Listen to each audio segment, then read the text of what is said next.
So, what are we doing here today?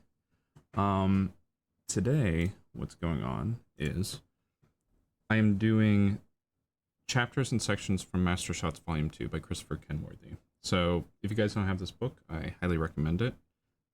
It is really good, and it is a book that explains different shot types and how they're used in movies and different types of camera angles that can be used. To help increase tension, to make characters feel closer, to make characters feel further away.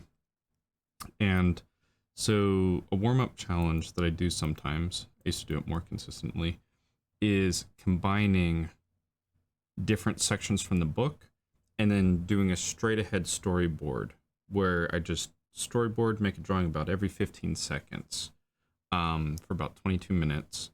And then within that 22-minute session, I need to make sure that I've hit the points that I say that I'm going to do within that scene. So again, there's no script. I'm just making up as I go along, but I'm saying like, hey, I'm going to make a scene where I draw a new panel every 15 seconds, and it is going to have all of these elements in it. What this forces you to do when you're drawing is to be intuitive and to figure out how to solve problems very quickly, and work your way out of problems that you might have drawn yourself into. Because when you have to draw a new panel every 15 seconds, you have to make very quick decisions where it's like, does this next shot work? And within about 3 seconds, you'd be like, no, it doesn't. Or within 5 seconds, you're like, no, it doesn't. But then you're also trying to loop all of these into it at the same time. So you're thinking about how to work in one shot to the next shot to lead to your end goal, which is making a story and combining these elements that you think work well together. So today, the sections that I'm doing from the book, again, please buy, it's a really good book, is in section 2.8, there's something called a level change. And so a level change is when one character is drawn down to, or drawn up to the position of another character. So you see, here's character 1, here's character 2, and character 1 has to be pulled down to talk to character 2. And so that's like a power change based off of the level. And so this makes character 2 seem stronger because character 1 has to go down to their level. The alternative is if character 1 is like sitting down, maybe they're kneeling or something like that, and character 2 is here, they can get pulled up to character 2's position to make character 2 seem like they're more powerful. So it can work either way. We're also going to do closing space. And closing space is when two characters, see here's character 1, here's character 2, are far apart. See, there's this big void in between them. And then what happens is throughout the shots, this is a bad example, the void should be getting smaller and smaller as their conversation continues to the point where, it no longer exists.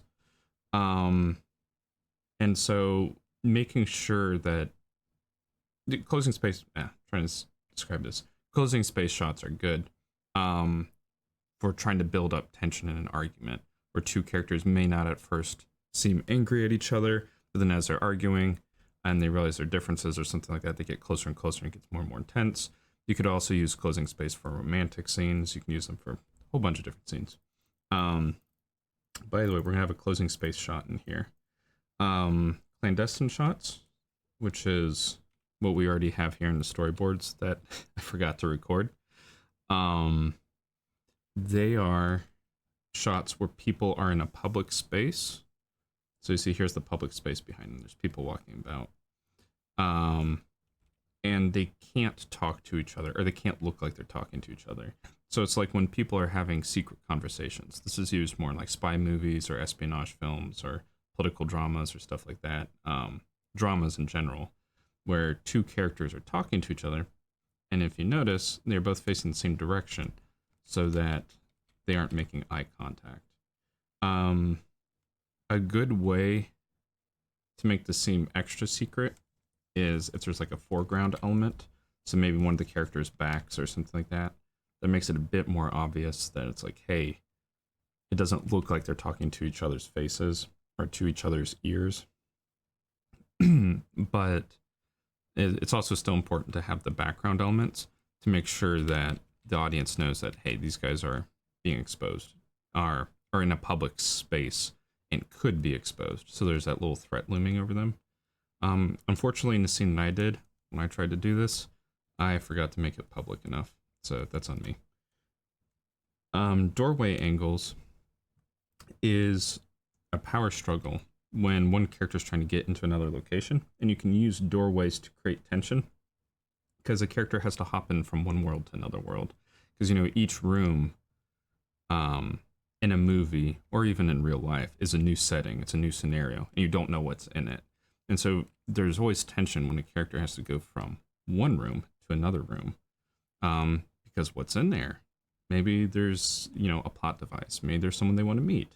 Maybe there's a zombie that's going to jump out and kill them. Could be lots of things. So you see here with doorway angles, you have the door and someone who's blocking the space that one character is trying to get into. And so this character is trying to get in, but there's something in the way, and it's character 2. And regardless of what they try to do, character 2 is in the way. So that's a doorway. That's one way to do a doorway angle, or to do a doorway, I don't know, a threshold. That might be a better term for it, like doorway threshold, where the tension is in the fact that a character is trying to get into one area and they can't, or maybe they can. By the way, for the audience, it's interesting because it creates a brief moment of, ooh, what's in there? Like, there's something I want to see.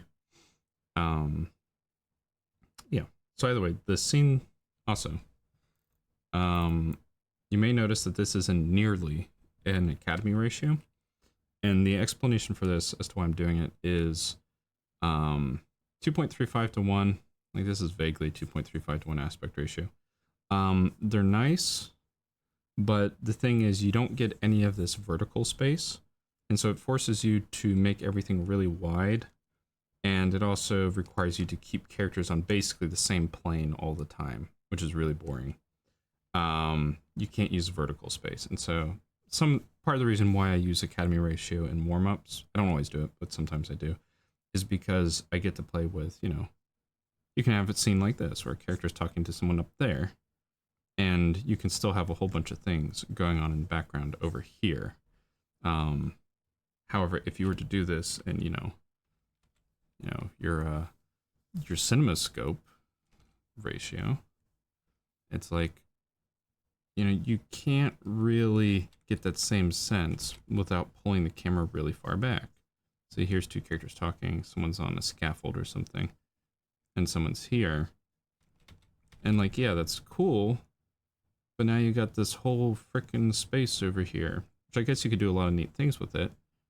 Like, here's a crowd or something. Maybe there's a you know, the Macy's parade. There's SpongeBob or something floating by. You know, very cool. You know, something like that.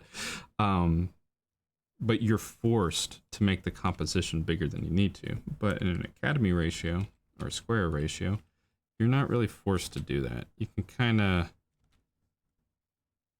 set things up as you need fit. Like, you know what I mean? You can still have, hey, something's going on back there. Sorry, this is not a great composition, but I think you guys watching get the idea. Here's the person on top of the scaffolding. You see, the parade in the background is less distracting. Now, granted, there's other ways that you can do this within a scope ratio. So, like, maybe I could do like a keyhole shot or something like that, where it's an alleyway like this. So you see they made there in an alleyway. And then maybe I have a sliver of an opening. Actually, that's really cool. Sorry. That's actually really neat, because then the character's going to want to go over there. And we know something big's happening. Or in the shadows. Anyway, that's my argument. So this shot that we have so far Remember, we're trying to hit all of these marks. Trying to hit all these marks within the next 22 minutes.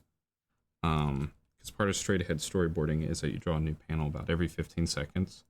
And after about 22 minutes, I notice I clock out mentally. So we're trying to get a level change. We're trying to have a closing space. Clandestine shot. This one's already done. Doorway angles is about what's about to happen. And so we just gotta hit these within the next 22 minutes. And hopefully I do not get distracted by a dog. So what we have is this character is entering a scene. I don't know, it's a tunnel or something like that. And he has like a map or something. He's looking for something.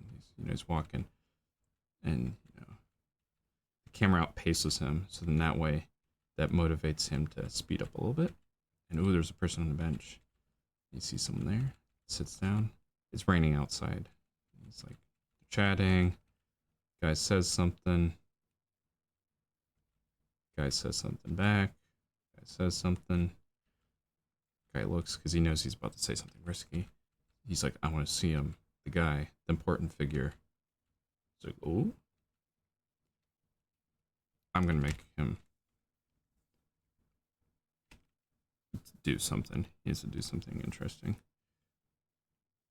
Maybe he whistles. It's code for something. I don't know why, but he whistles. And then this guy over here, dung, dung, dung, and he knocks on this. Guy turns around. He's like, what is it? Ooh, that was a bad cut. I know immediately what this shot should be. Shot should be hand here, face here. That guy's arm crossed, his leg like that. And super wide angle. And then that's the guy turning around there. They're there on the bench. Boom. And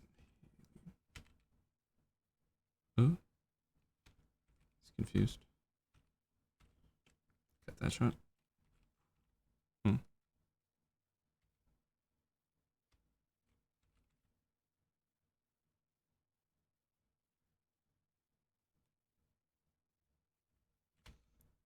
There should be a shot in between these two. The guy's like, it's all yours. So, walks away. Don't know why those disappeared. He looks over. Guy goes to pet the dog. He's looking at his map. Apparently there's a secret door or something in this wall. So this is going to be like a POV shot. Actually, this should just look like a grimy wall, and there's no details or anything.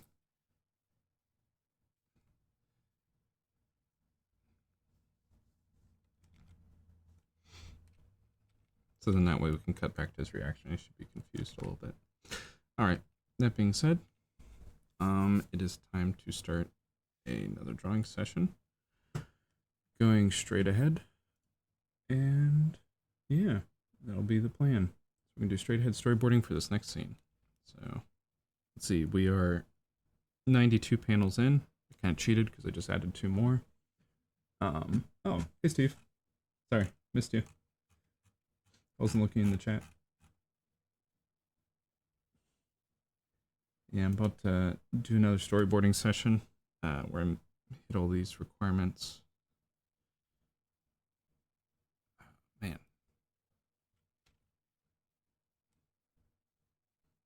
You know what? I'm just going to have this wall open. So I'm about to set my timer.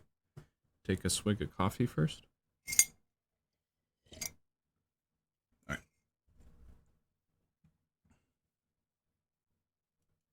Cool. Start.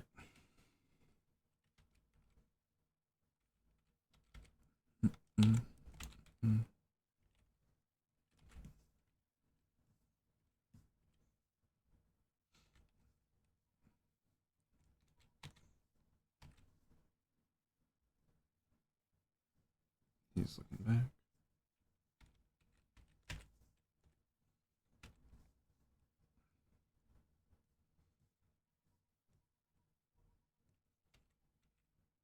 the dog. Just gonna look back at the.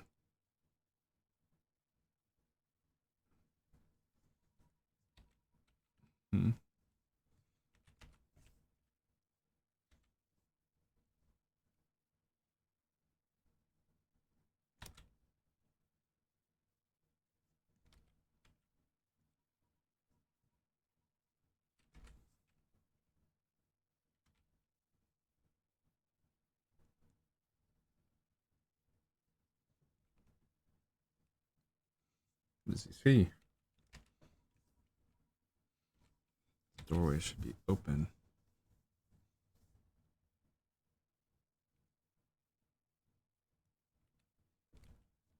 It's already open. It's a long, mysterious hallway. Something like that.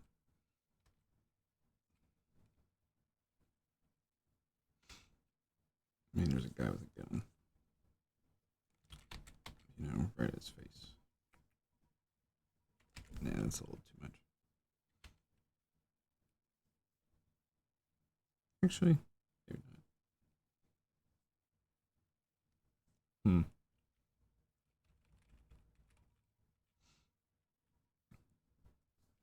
Actually, I'm just going to tone down his reaction. So I don't have to draw these people with guns.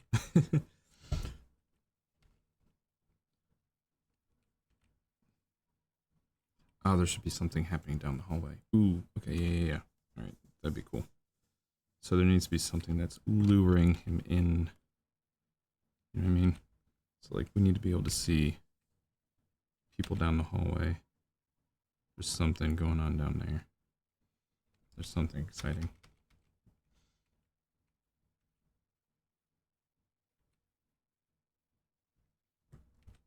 Something happening. Something intriguing is happening down there.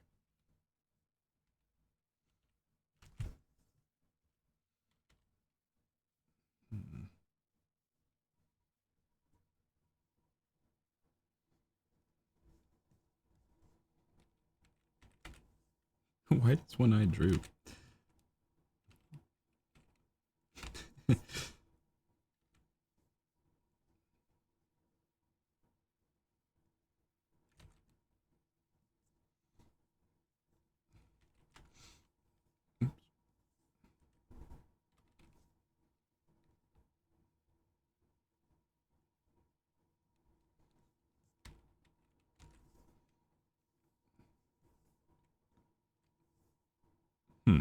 How many layers is that? 3?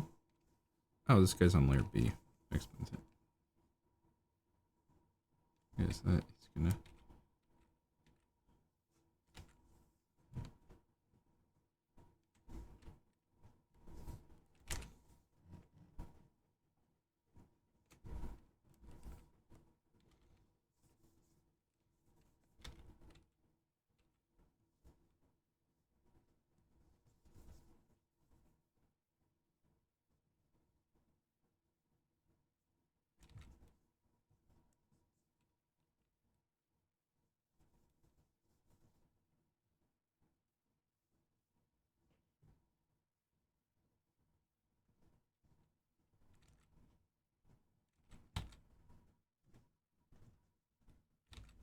I think he like kind of. Then we're gonna do we're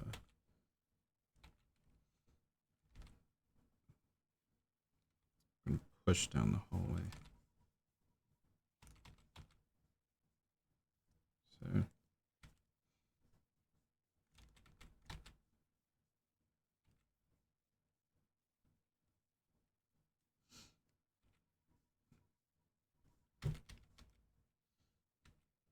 I don't think we need the fourth one. This is just the hallway. So I've noticed when drawing hallways, it's actually easier to start with just the door getting bigger. So just focus on the door. Then you can figure out the rest later in terms of the perspective and everything that's going on in there.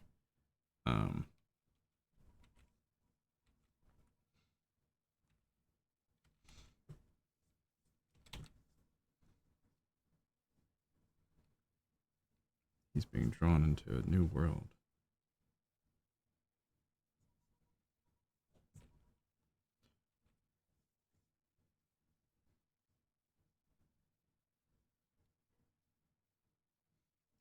And he's got a raincoat on. I don't know why where he's going. Gonna make him feel a little overconfident. I don't know if he's on a mission or something. But have his head go up a little. Because I don't know who he's trying to meet, what he's trying to get to. But he thinks, you know, he's on a mission. He's trying to be confident about this. And then I'm going to have him step forward a little to screen right. Because, you know, he knows the more confident he gets, the more square he gets. Because, you know, square is a confident shape. He's going to try and speed up his walk. So he's like, oh, he should take a deep breath first. Or like a quick breath. Yeah. Something like that. And then he moves forward. That makes him bigger. And then what's going to happen is we're going to have a shadow. That's going to be, something's going to fling out of the shadow. It's a gun. This is the gun. I'm going to get it in here. Oh, the shadows.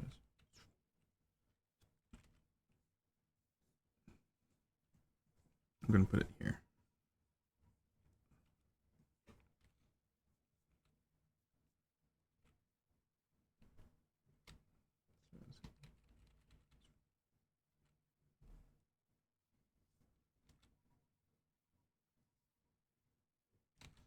Here's going to be him from a super low angle. And then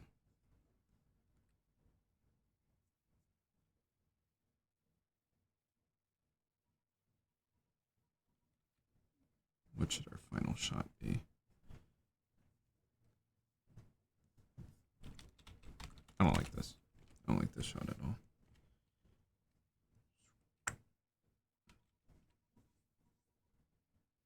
Here's him looking confident.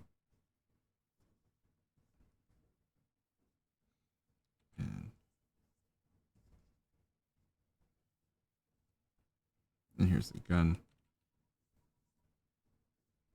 It's gonna fly by his face.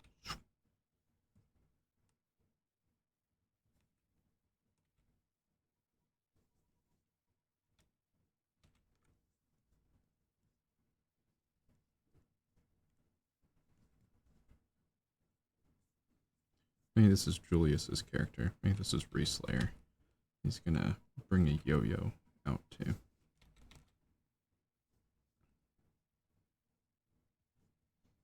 And he's gonna, so here's a shadow or something like that. Here's the gun.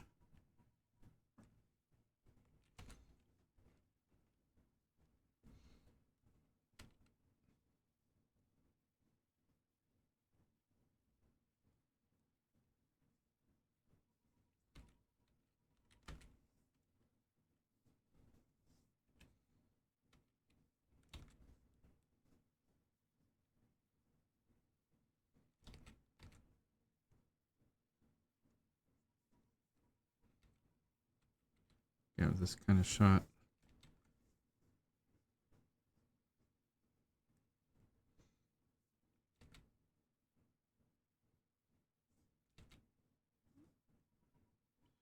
Let's see how we can do this. We're gonna have an orbit.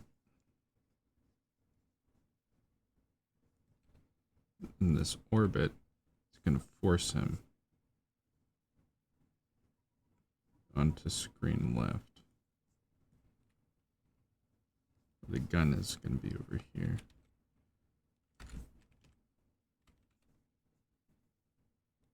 this is the gun in the foreground. This is the person holding the gun.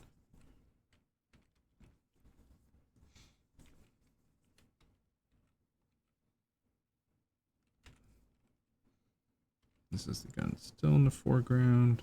This is the person really in the... Maybe this is their arm. Sorry, you're gonna have to use a lot of imagination with this. I understand what's happening, but...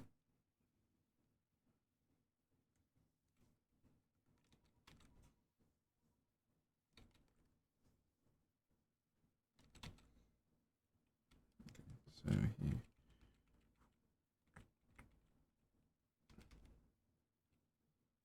I should have a high angle shot. Just here. Just to show the mechanics of what's happening here.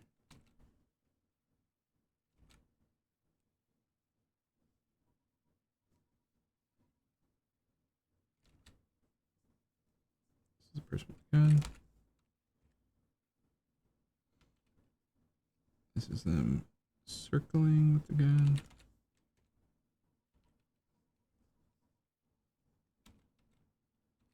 It's not a really good arc, but whatever.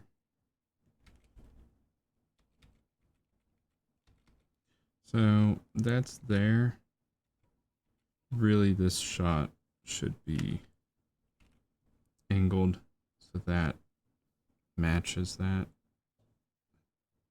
Like that. So you see the eye in the same part, and this shot should also probably be a lot closer. To make sure that this feels claustrophobic. It's not perfect.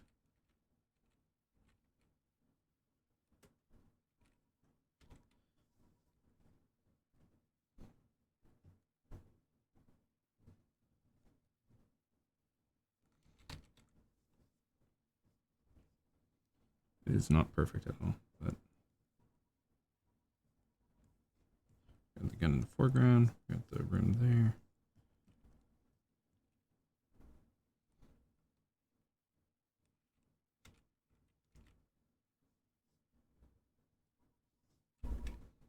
Got Eggman here. Just go up. Arm up. Gonna lean a little. It's like purpose.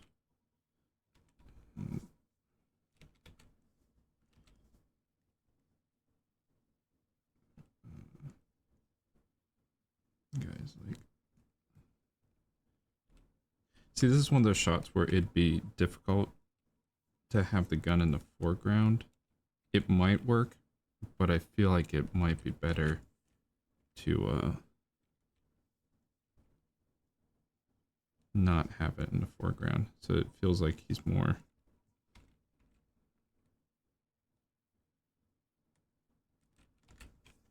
exposed. Gonna look down at his map invitation thingy.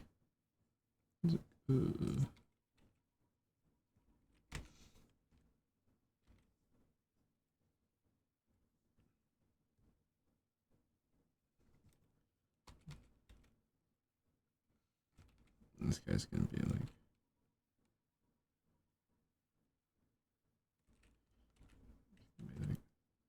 yeah, he's gonna be like, speak up. And then when he says that, the gun is gonna get closer to our face, just to make us a little bit more worried.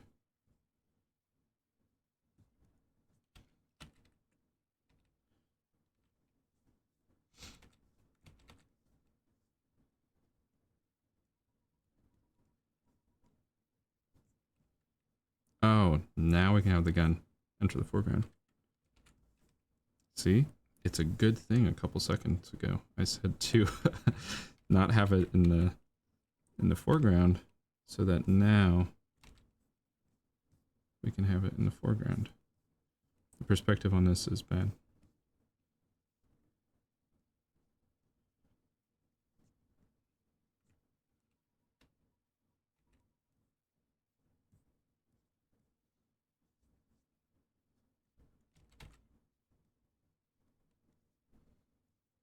Here's him with his paper sheet thingy.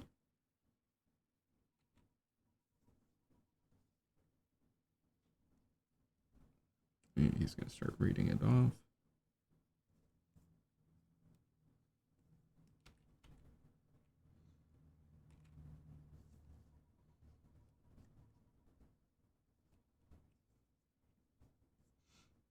He's almost using it like a shield. So it's like in between him and the guy. And he's like, yeah, you know, this paper sheet, like visually, that's kind of what's happening. You know what I mean? Where it's like, it's between him and the gun. And then now we're going to have this huge gun in the foreground. With this guy who's... Yeah, maybe I should just draw this like Julius's character. I should just do that.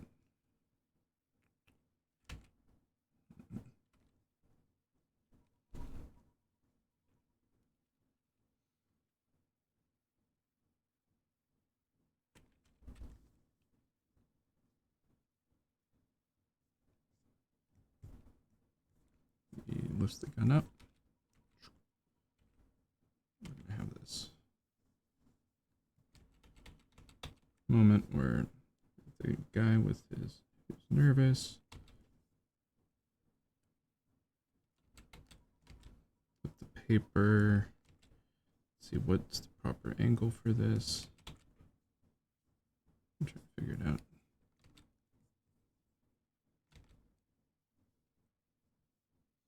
I'm not great at these ultra wide angle lenses. Ultra wide shots. Or ultra, yeah, wide angle shots.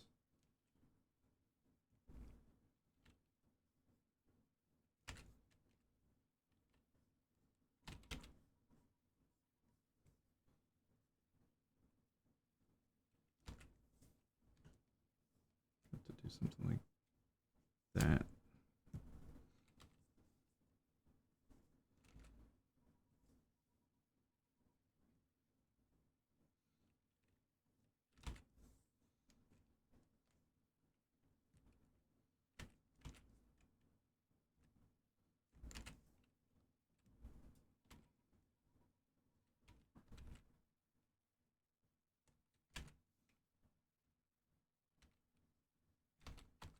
It's like, all right, looks good to me. He just walks off into another shadow. He's, you know, he's just passing through.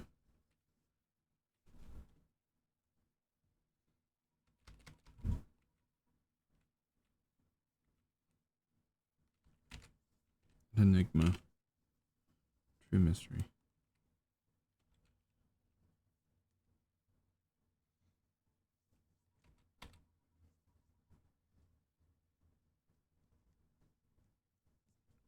With his paper.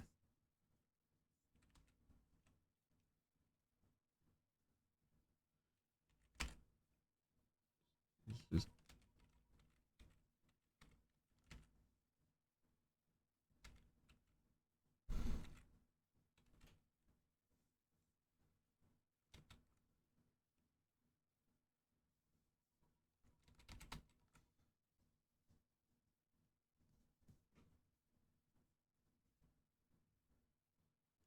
yeah, I'm getting distracted with where the story's going.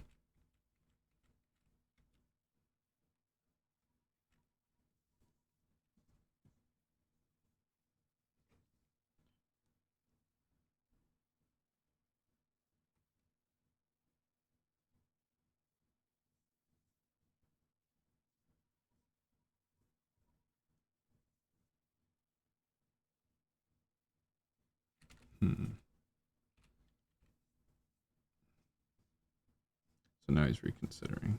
He's reconsidering his wants and desires now.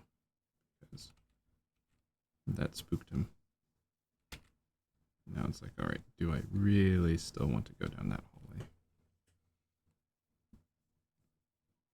And see whatever the heck's in there.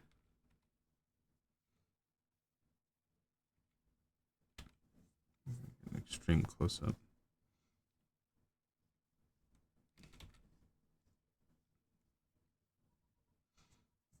is this really worth it?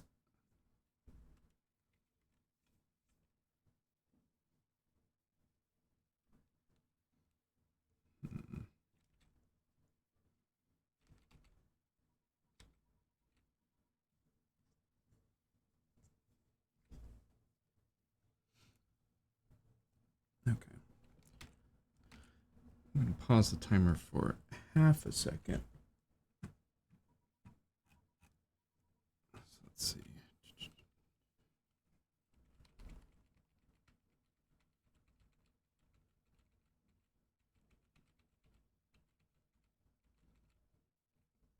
Actually, I didn't pause it at all. I lied. Okay, so we're going to start with... Oh, man. So this is going to be a fun shot to do.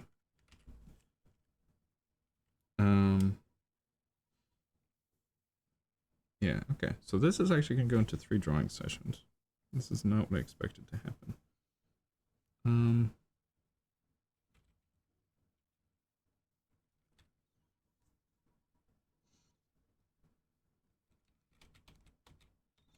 What we're going to do is we're going to board our character first.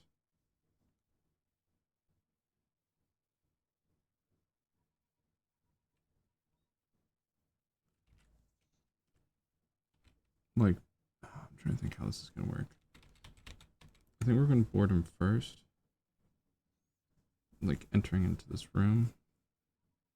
There's going to be all these faces and people and stuff like that.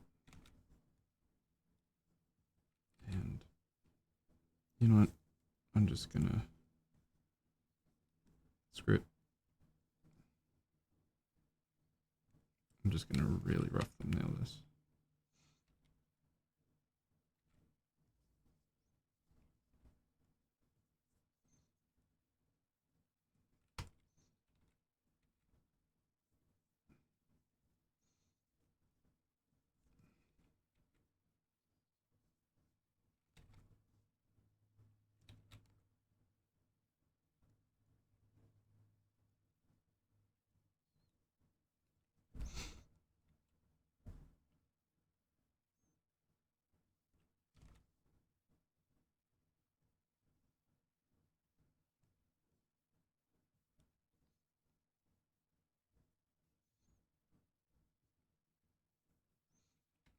He's going to be... This should be all low angles. Because I want him to be descending down into something. So we need to imply that he's already high up.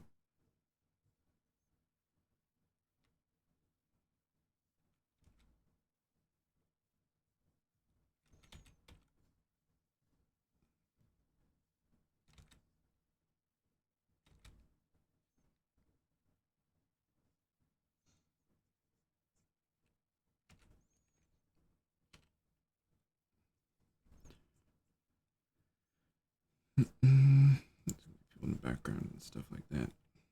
And so then he's gonna make sure that his face is always around here. So it's always, he's like going down a staircase or something. But he always has to be at a high angle. Or not a high angle, I mean it's a low angle. He always has to be higher up, is what I'm trying to say. And so throughout this sequence, I'm like doing really rough drawings for this. And I can't really animate this. By animate, I mean like overdrawing. How many panels there are. So I'm just gonna like summarize the sequence because I do not have enough time.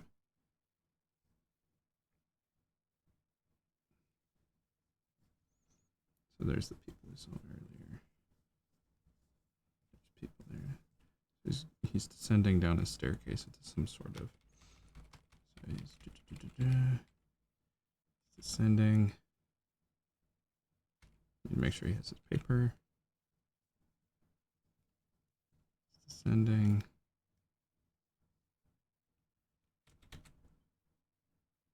I'm actually pulling out into sort of a wide, if you notice. So I'm trying to make it feel more and more like he's being exposed for showing up to a location like this. What's going to happen is, you notice he's getting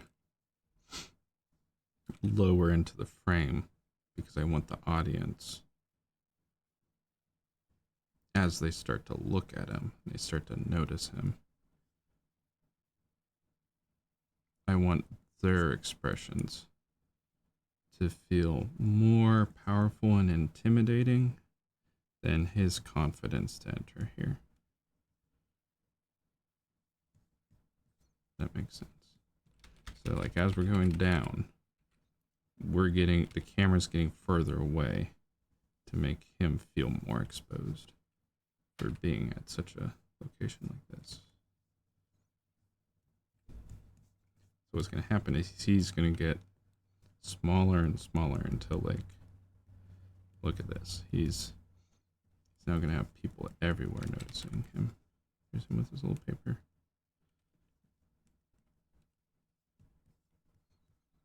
And then, so you see, that's where he started, like up here. There was like a doorway or something over here.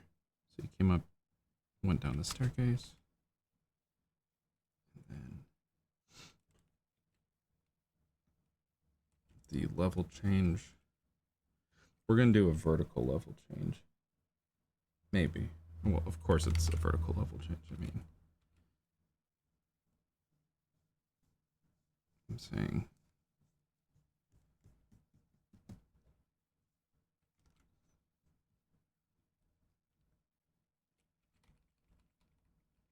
no, I actually still want him to descend.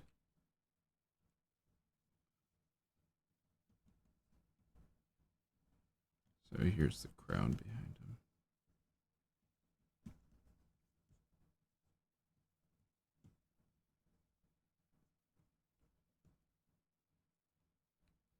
And he's going to get bigger into the frame. All this is going to be noise, so I'm not drawing any details on it. We're going to notice that he's looking down. So we're back to a lower angle.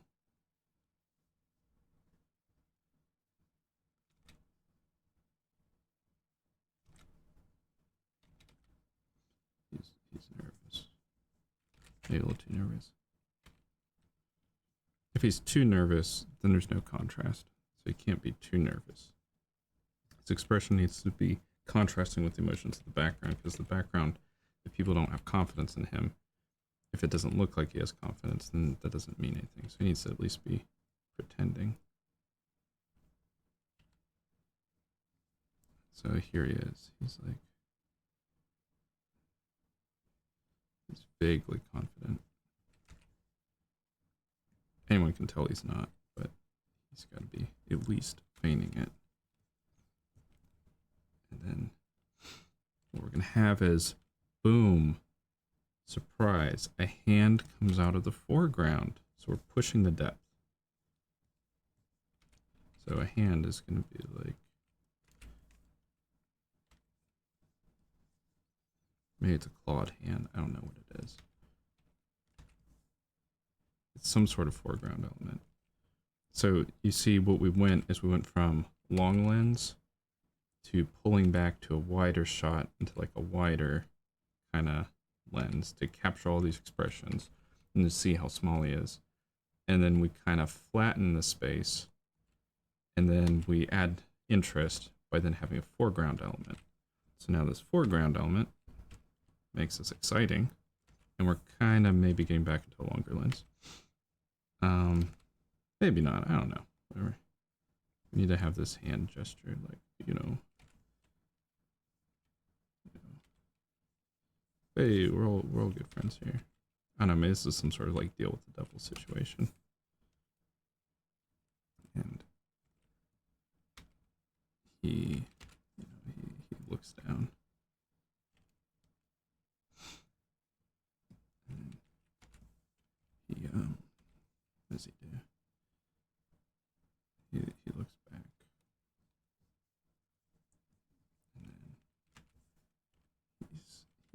sits, but he's not breaking eye contact with the guy across the table.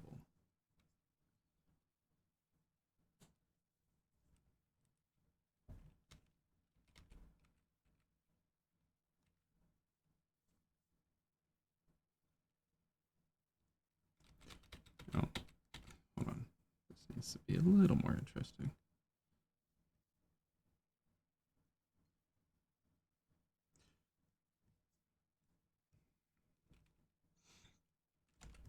I don't fully like this, but so there we have our foreground element. Oh, accidentally deleted one of the drawings that I wanted. Where he's like, sit down. Hey. Okay, sits down. Maybe there should be an arm in the foreground just to imply that there's someone across the table from him. Also, just to remember, there's a whole crowd behind him. So now our character looks like he's trapped. He's trapped in between two different conflicts. There's people behind him, and then there's something in front of him that we don't see. What is it that he sees that we don't see yet?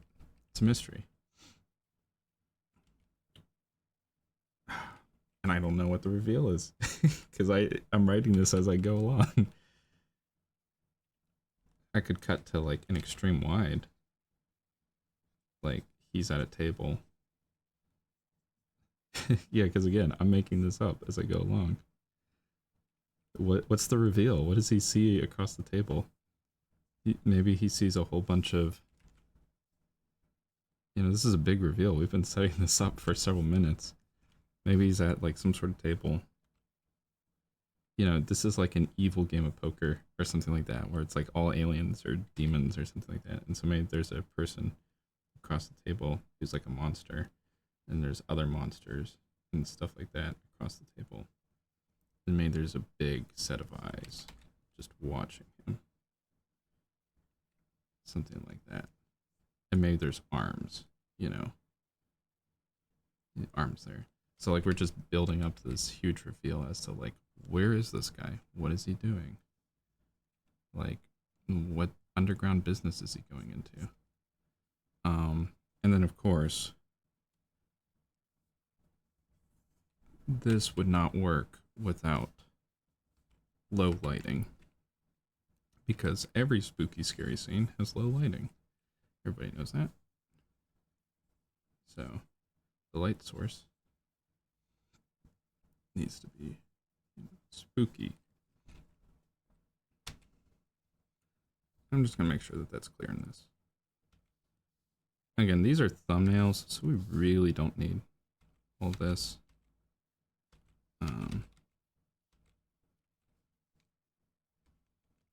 But I'm having fun here. So I'm gonna...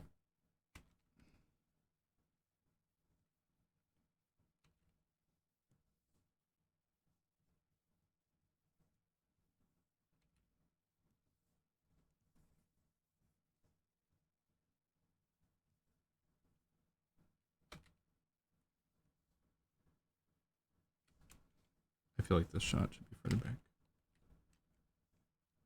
Maybe not that far.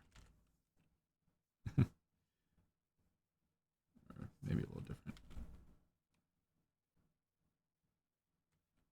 It's a weird cut from him being on screen right to center. I'm not gonna lie. But I have gone way over time. So I'm gonna have to wrap this up in just a second. Because now I am invested in this guy and what he's getting into.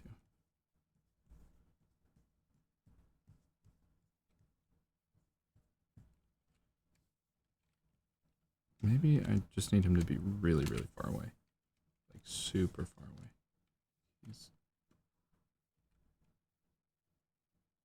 That might be it. Maybe that's it. I just need him to be like really, really far away. So then that way we can have a crowd / an audience here that's watching him. Or something like that. And a big scary monster or tentacle Cthulhu thing or demon. I don't know what it is. Tentacles here, tentacles. Maybe there's arms on the sides of the wall because we're trying to make this spooky.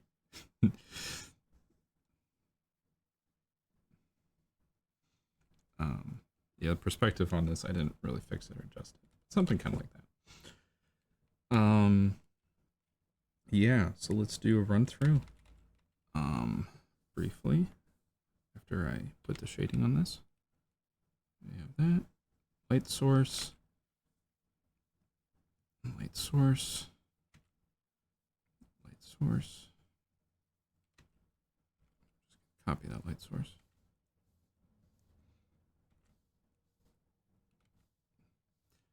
See, this is what parents taught you when you're younger, hopefully. Do not go to scary underground stadiums with monsters. It is bad for your health. There's eyes everywhere. Spooky. Okay. So let's see if this scene works. We made this all up over the course of a while, I guess. So character's going down some sort of tunnel. There's a dog. Okay, cool. He has a map. He's looking around. He goes through. Where's it going? Okay, there's a guy on the bench. See someone on leaning against the wall. He's talking. Talking. My project's saving. He says something. Looks around nervously. I want to meet the guy. Mm-hmm. He whistles or something. Guy across the room. I'm probably gonna cut that shot. It's like, hey. It's all yours. He investigates. Looks down. POV. Nothing. Looks away. Looks back. It's already open.